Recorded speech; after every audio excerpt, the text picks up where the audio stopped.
বেথুয়ায় এসেছিলাম মামার কাছে শ্রীফল নিতে। আমাদের শ্যামল মামা খুব সুন্দর শ্রীফল বানান। আমি 4 বছর, এখন এই বছর নিয়ে 5 বছর আমি শ্রীফল বানাচ্ছি বেথুয়া ডহরি।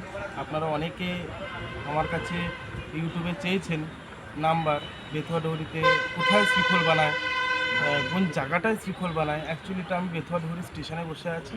বেথুয়া ডহরি স্টেশন থেকে রেল লাইন ধরে গেলে খুব ভালো হয়, আর না হলে বেথুয়া ডহরি স্টেশন থেকে টোটোতে 10 মিনিট সময় লাগে।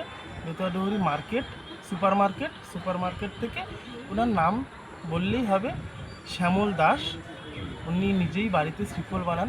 তো শ্রীফলটা আজকেই সবে আমি মানে দুদিকে 4 তালা করে নিয়ে এসেছি। একটুখানি ছোট করে একটি বাজনা শোনাচ্ছি মামার হাতের শ্রীফল। ছোট করে একটু বাজনা বাজাচ্ছি।